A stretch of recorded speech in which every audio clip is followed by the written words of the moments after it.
Hey guys, are you looking for a sportsbook that you can trust? Well, look no further than mybookie.ag, where you can get a 50% match on your initial deposit of up to $1,000 when you use promo code DFSARMY. As a bonus, when you use promo code DFSARMY, you also get a free month of DFS Army VIP and DFS Army Beat the Bookie membership. That's a $100 combined value. So we'll help you with your daily fantasy sports and we'll help you with your handicapping. Free when you sign up for mybookie.ag using promo code DFS Army. In 2015, an elite DFS Army Commando unit formed to bring high-level DFS strategy to the masses. Today, hated by DFS sharks and lineup sellers alike, they continue their quest to turn dope into DFS pros.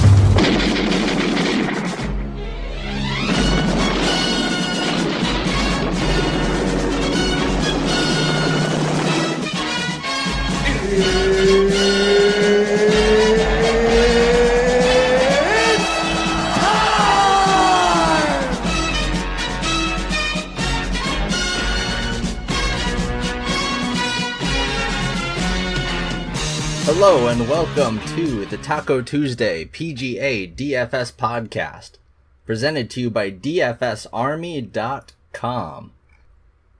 Here at DFS Army, we cover almost every daily fantasy sport there is, and we've got a lot of great tools and content available.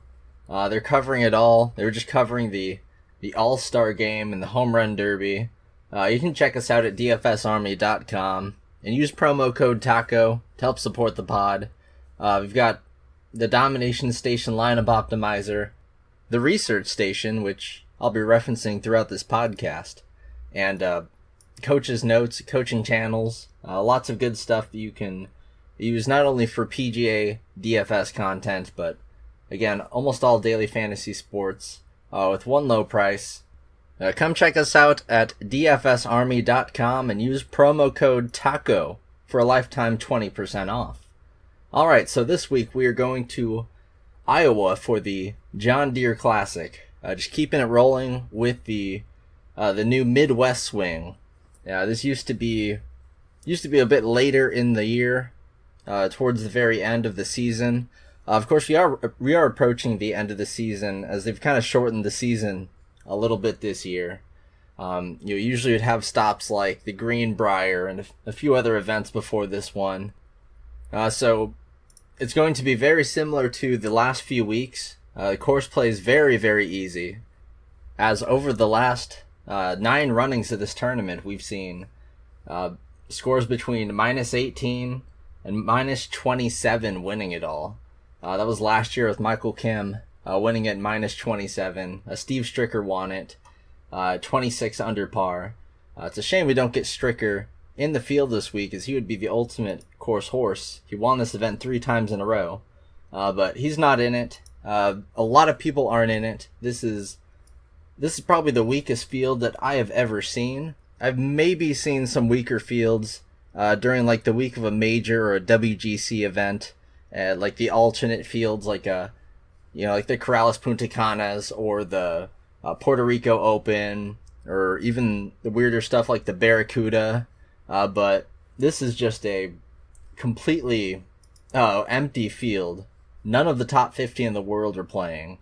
A lot of people are over there in Scotland getting ready for the Scottish Open. I got big guys like Fowler and Stenson. They've been in Europe over the last few weeks, the bigger guys. I know over the last 2 weeks the fields have been pretty weak, but this one is especially weak as players are getting ready for the U.S. or not the U.S. Open, the British Open next week. And one of them is a guy that's supposed to play in the field, one of the top 5 in salary this week, Kevin Streelman. Check this out. John Daly was denied the use of a golf cart for the British Open, so he withdrew. Not allowed Streelman to get in. So he's like, screw this, I'm out. I'm withdrawing from the John Deere Classic, heading on out to Europe. So good for Streelman. He's been playing pretty well. But this field has just gotten extremely weak. Because that was one of the best players available, actually, if you can even believe that. Kevin Streelman. What do I have to say? I mean, the top 3 in pricing, Matthew Wolff, Colin Morikawa, and Victor Hovland are all rookies that have very, very limited starts, just got their tour card. They have a combined 16 starts between the three of them, and those are the guys above 10K. You've also got Joaquin Niemann at 10,200. Another rookie. Been playing a little bit longer than those guys have, but it's really indicative of just how weak this field is. This is a truly super, super weak field. So just like over the last 2 weeks, we're going to have the key field rank splits as easy courses and weak fields. It's not exactly the same as the 3M Open and the Rocket Mortgage Classic, especially like the Rocket Mortgage Classic. That was a very, very, very flat course with wide fairways. This is kind of the opposite. This is a very, very hilly course. That's one of the main things used to describe this course.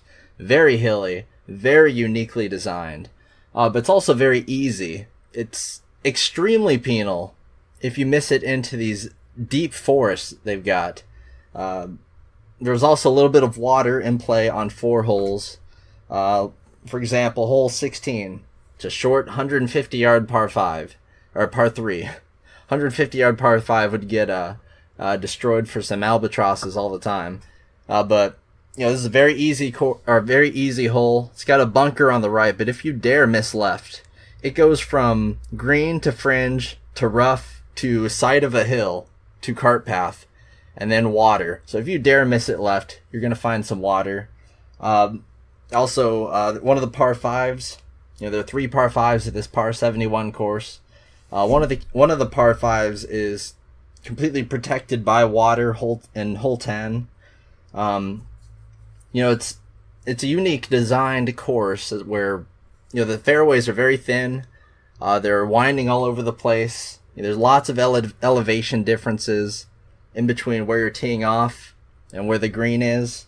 You've got a drivable par 4, hole 14, 350 yards, but the green is like 50 yards underneath your feet. So you can just roll it down there. We've seen some people hit the green, but it's extremely hard to. Again, I can't stress enough how thin and just oddly shaped these fairways are. Most of the time, people are going to be hitting some sort of iron off of the tee. There's some holes like hole 6 where it's a 364-yard par 4, and it seems like it'd be a nice one that you could drive most of the distance to and hit a little wedge in, but the fairway only goes 250 yards, and then we've got a drop off between the fairway and the green, and it's all just some real harsh rough, so you have to lay it up. There's no option. You can't go for it. If you're a crazy person, you can try to hit the cart path and make it that way, but it's not going to happen. So everyone has to take a layup on that. Driving distance really, really doesn't matter, because most of the times you are just hitting, they're not very long holes for the most part, and even the longer ones are just really simple to understand. There's a reason that these guys tear it up. It's just a lot of the advantage that you would get from being very aggressive is taken away here, and we've seen guys like Stricker, Zach Johnson, even guys like Ryan Moore, just have a ton of success here, and they're not the long bombers, that is for sure.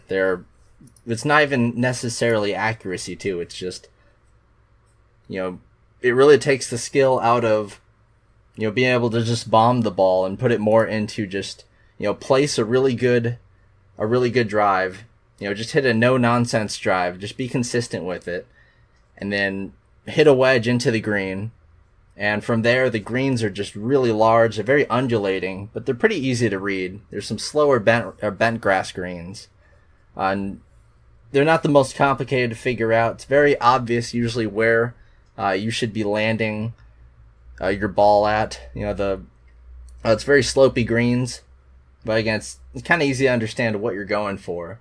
This has tended to be a bit of, not really a putting fest, but we've seen putting factor into fantasy point scoring and finishes more than around the green, which is a little bit unusual. Usually that's a more important stat, but we have seen some very, very good putters win and do well here. Jordan Spieth has won here multiple times when he was top 10 in the world in putting. Steve Stricker, again, the king of this course, and everyone knows he's an amazing putter. Ryan Moore's won here. Brian Harmon's won here. Michael Kim also just rode a hot putter to his amazing win. As far as determining the winner, usually it's going to be who has a really, really hot putter that week. But, as far as tee to green, I think a lot of people are overrating the amount that strokes gained approach goes into it. It was 30th out of 40 some courses in correlation between season long strokes gained approach and fantasy point scoring at this event. We actually saw strokes gained off the tee factor in a lot, but not driving distance or accuracy, just strokes gained off the tee. On total driving, good drive percentage, those would be really good ones to look at here. Just who doesn't mess up their drives. And again, this is a course where driving distance is taken off the table. We've only seen one winner, and that was Bryson DeChambeau since 2010, who was in the top 50 that year in driving distance. We saw Zach Johnson win here, was 168th that year. Ryan Moore was 150th that year. Stricker 134th that year. Last year, Michael Kim was 153rd on the PGA Tour in driving distance. It's mostly going to be hitting your greens in regulation, just no nonsense tee to green stuff, and then after that, it's a bit of a putting fest. The greens are bigger, so strokes gained around the green isn't going to matter much. And honestly, a lot of the greens, they might have some really large bunkers or something, but it's very, very slopey, and there are a lot of bowl, type greens where you just miss the green, you're going out in the forest, and you're not going to have a good time. There's some very, very, very thick shrubbery.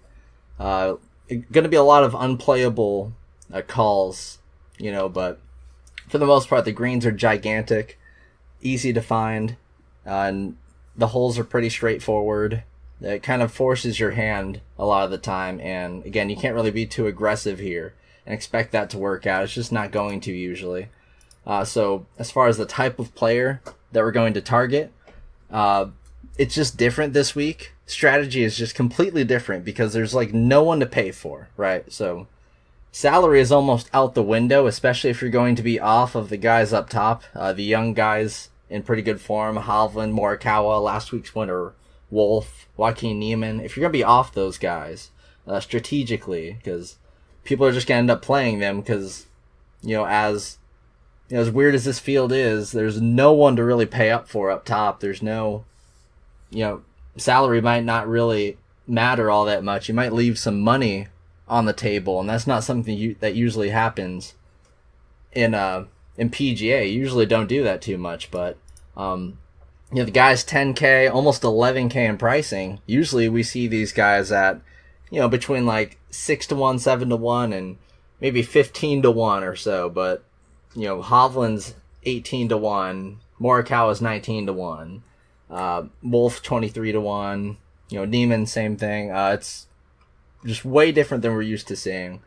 The guys that are priced up probably should be priced up, honestly. There are just so few options. And that's going to be something I'm repeating throughout this podcast. There are just so few options this week. You got to find someone to play. And you've also got to realize that a person's expectations, if they're usually finishing say T50 at a normal event, they're likely to finish T40 here, or even T30. Just you've got to shift some expectations because this is pretty much a web.com event.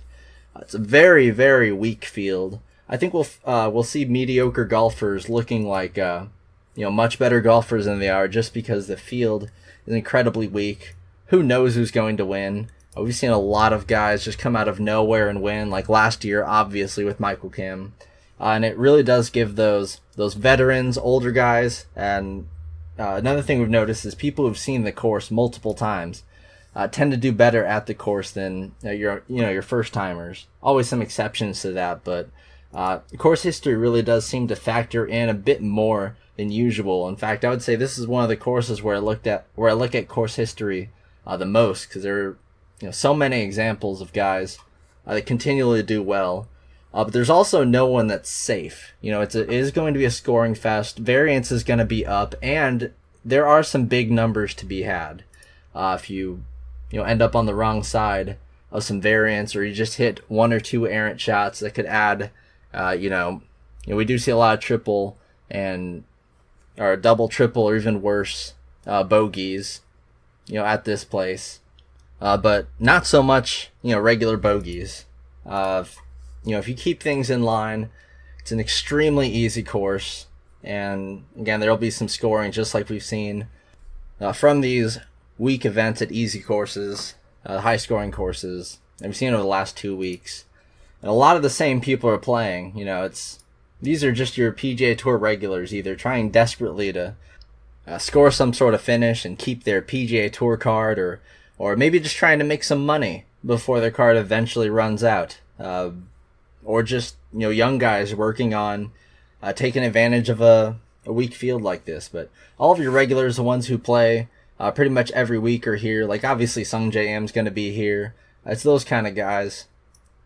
Not really a Web.com tour event, but one where, your average golfer that wouldn't really have a shot with studs in the field, they all of a sudden have a shot to definitely do something here. A lot of people that need wins are going to show up and, try here. But if they have any chance of getting in the British Open, they're going to be doing that instead. Like, this is an annoying sort of course, I guess.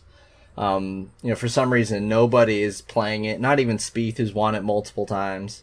It just seems like with the new schedule, with the schedule switching around and making the majors closer together, they'd rather just take the week off and rest, or go to Europe where the events are stronger and they're going to be more relevant to the British Open coming up. So anyway, looking at this field, just going to do the top several in pricing. Usually I do the 10K and above in the free section. You guys lost one. I think Streelman is 10,100, so I'll go a little bit deeper into the field. You get to at least Zach Johnson, because that's important here. Before going into the VIP deep dive in through the field, starting off with Victor Hovland, who has been pretty solid over the last 4 weeks since he got his tour card. Again, he was a low amateur at the Masters. He did start off the year missing the cut at the Mayakoba Classic and the Farmers Insurance Open. So unlike Morikawa, we've actually seen his downside. But he's a top. He's one of the top young up and coming golfers. Was one of the best in college recently. Him and Wolf, very comparable.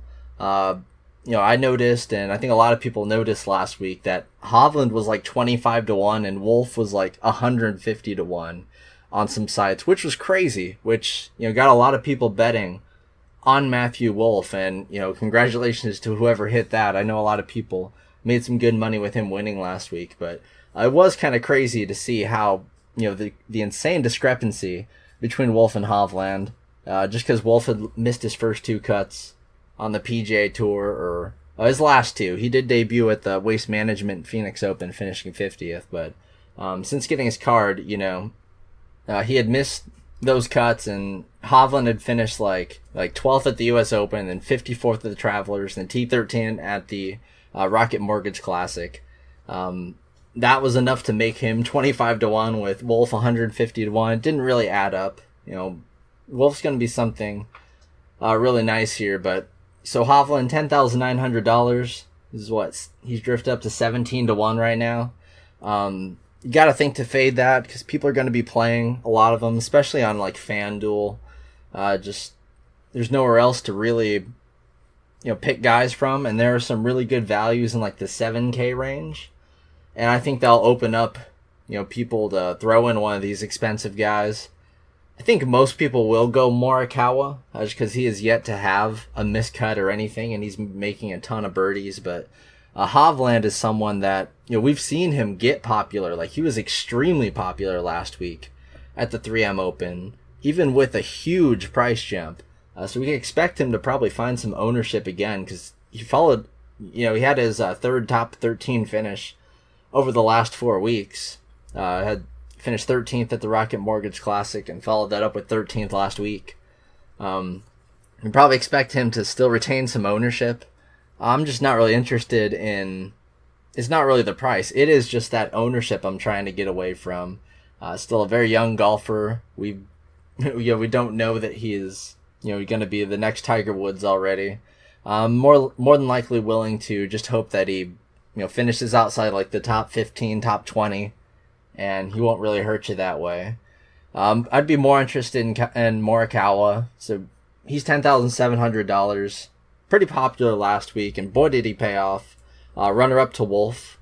He ended up like 19 under or something like that. The thing is, he's just been gaining tons of birdies to the field. If you look at the birdies gained to the field stats, almost everyone's in this field is negative. Because, again, this is like the lower half of every field in an event, just stretched out to make an entire field full of losers. So he's one of the few guys that actually gains birdies in the 4 events he's played, and he's gained 4.7 birdies to the field on average. That's over double the next closest person, which is Hovland. Again, low sample sizes for them all, but Morikawa has just been a birdie scoring machine. If you look in the showdown tools, I think the percentage of times he comes in the top 25% of fields in scoring. Showdown fantasy point scoring is 56% of the time, 81% of the time is in the top 50%. Just considerably better than anyone else in this field. I think he's going to be popular, but I like just picking one of the 3 guys up top, and it's definitely going to be Morikawa for me. Just with all the birdies to be made, and this is definitely a birdie scoring event. He also avoids double bogeys more than Hovland, especially more than Wolf, who can get in trouble with that. Just from what we've seen. So Morikawa would be the way I'd go up top. He's been gaining tons of strokes approach. Almost double what Hovland and Wolf have done over the last 10 rounds.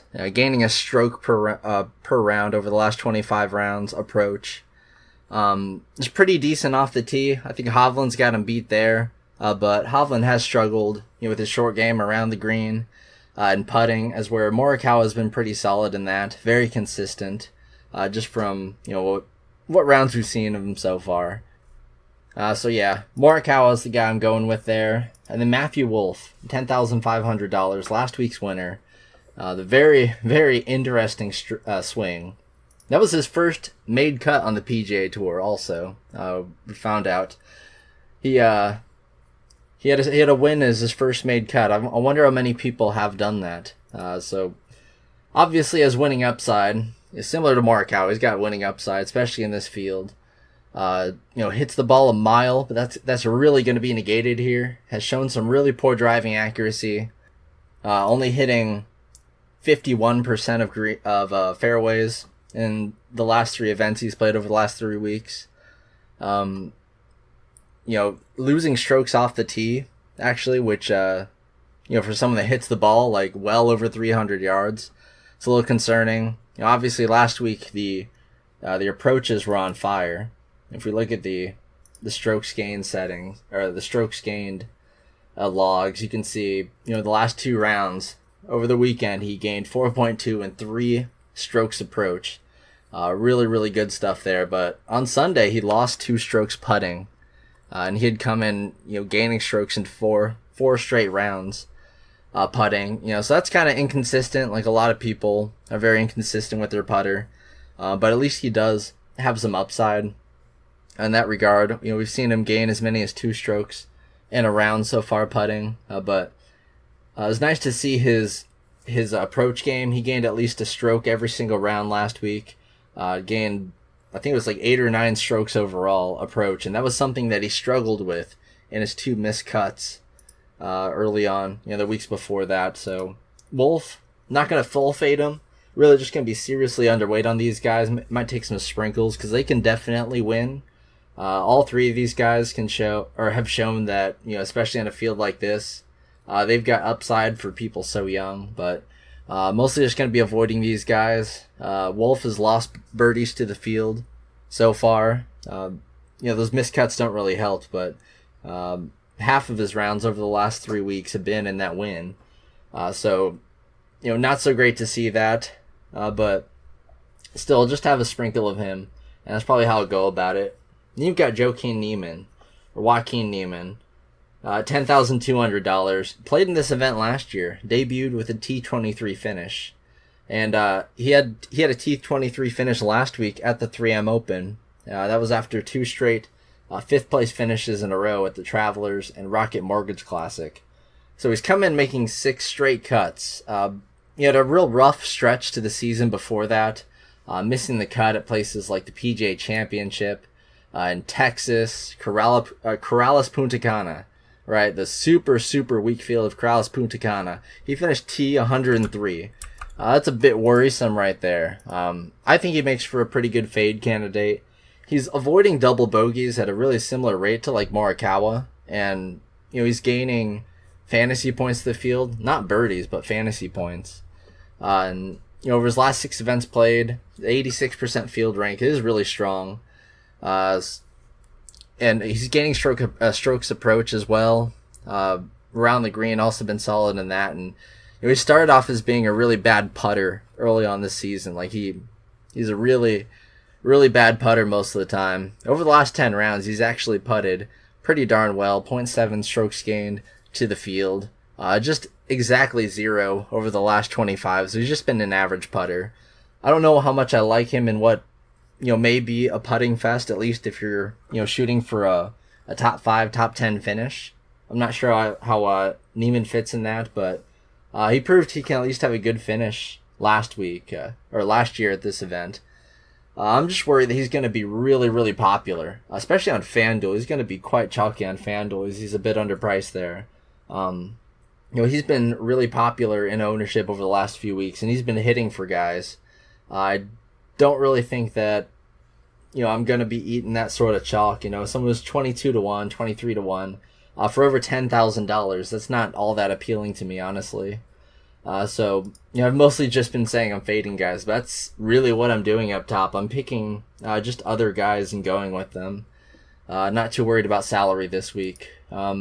So a core play from last week that I kind of worried about putting him in as a core play, coming in off some missed cuts and really bad finishes consecutively. But Lucas Glover, boy did he have a Sunday. He went 9 under on Sunday with the world's hottest putter.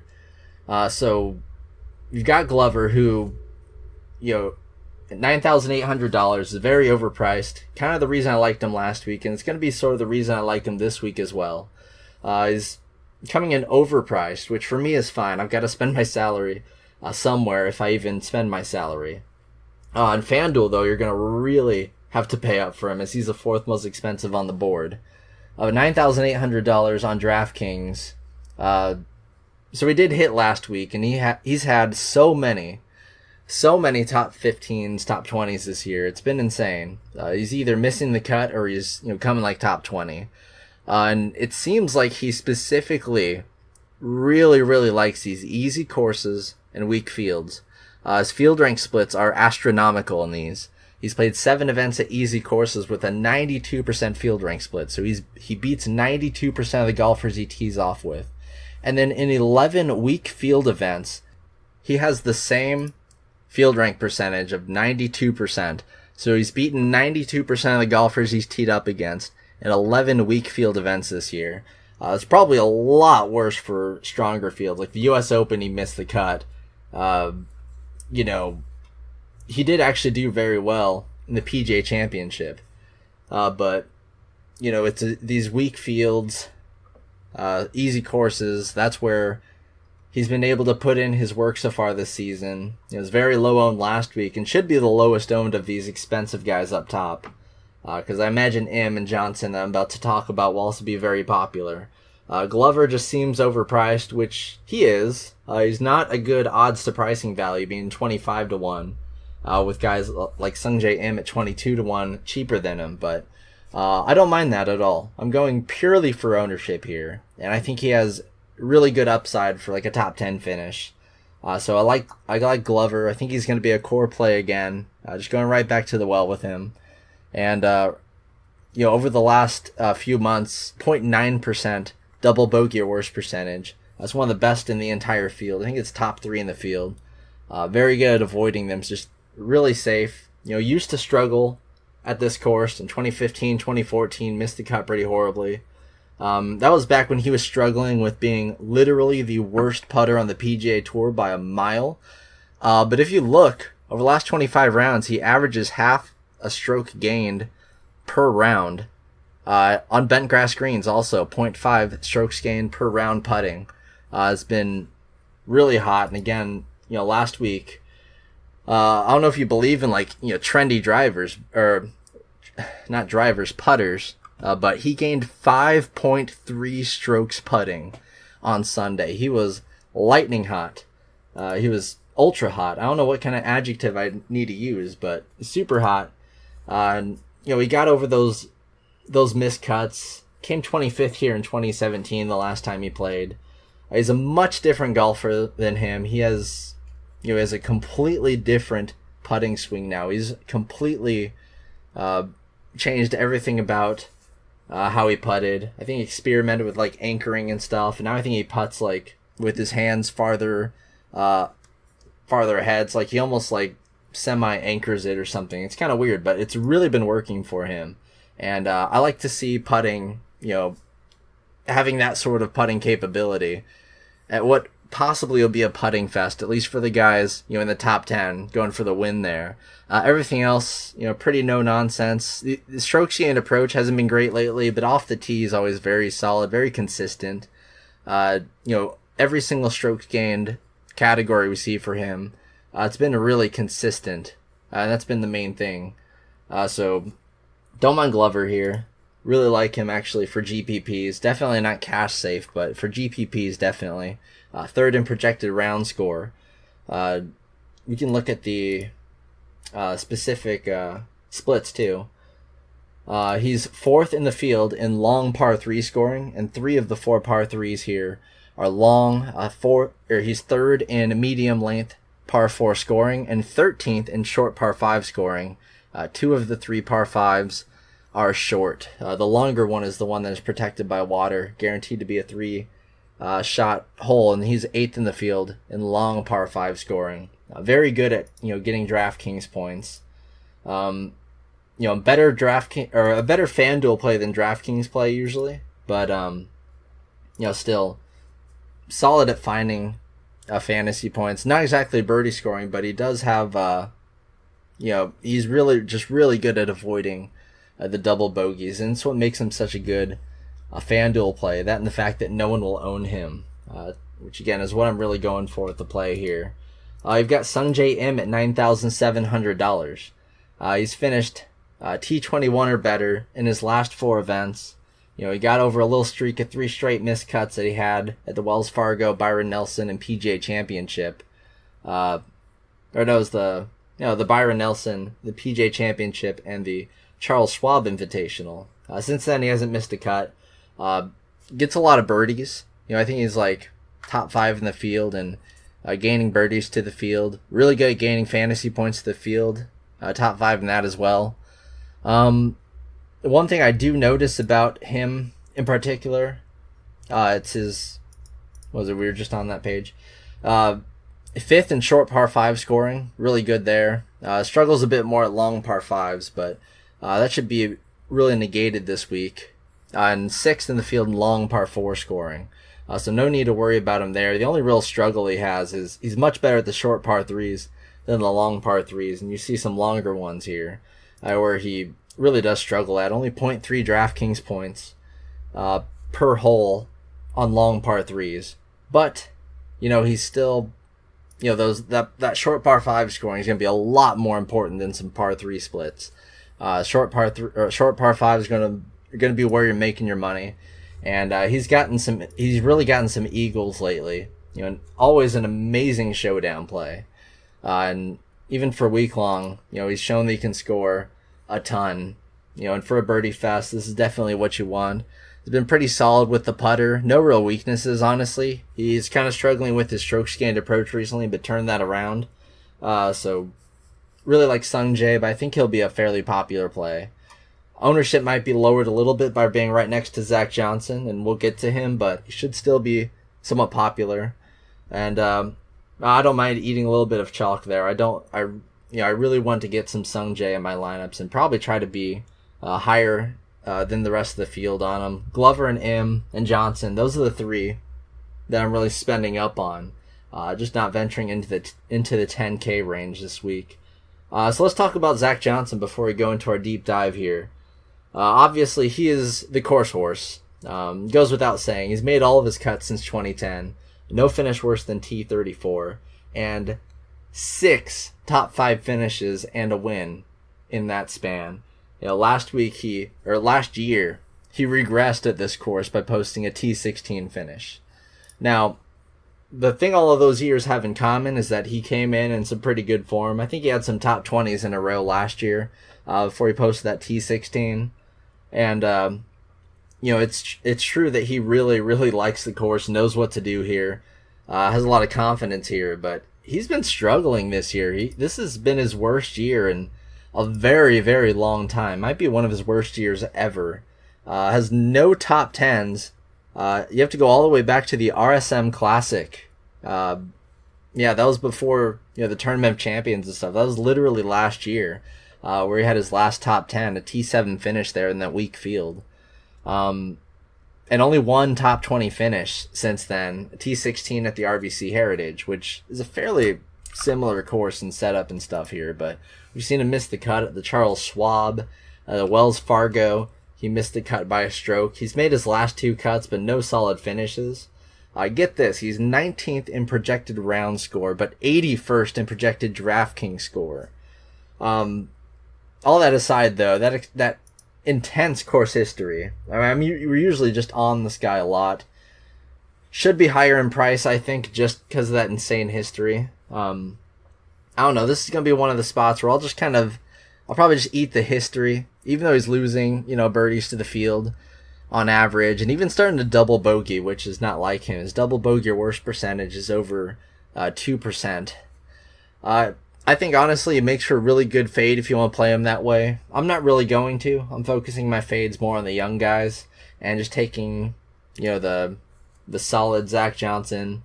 And, at least what he doesn't do is he doesn't really miss cuts. He's missed some cuts this year, but I think in the last decade, he's only missed consecutive cuts in a row once in that entire span. Just a very, very good cut maker. With the weak field, I don't think he'll have an issue making the cut here. I don't think that's going to happen. It could. I've seen crazier things happen, but that would be one of the craziest things if he were to miss the cut. But we've seen Luke Donald miss the cut at the RBC Heritage. We've seen KJ Choi miss the cut at the Genesis Open. So these sort of things do happen after a while. I don't know if Zach Johnson's day of reckoning is coming yet. I think he's just really safe. So like in cash games, I'm going to play him there in cash games. Just use him as a filler piece in GPP. Just know that probably better on FanDuel than DraftKings because he really does struggle with, high-end birdie making. But, obviously he's done that before in the past. He's put up scores of like when he won here is minus 20, minus 21, 2014, minus 19, minus 19. He's put up some really, really low scores in the past. Let's just see if he can, I'd expect him more to finish like T20 or something. That's more of his upside than like T5, I think, but who knows with him really. So that'll do it for the free part of this podcast. If you want to check out the rest of this podcast and get access to all of our tools, articles, coaching channels, and the coach's notes, which really breaks down what you should be doing for each slate really easily if you don't have a lot of time, check this out at dfsarmy.com and use promo code TACO on sign up for a lifetime 20% off. We'll see you guys next week, and for you VIP guys, just hang tight.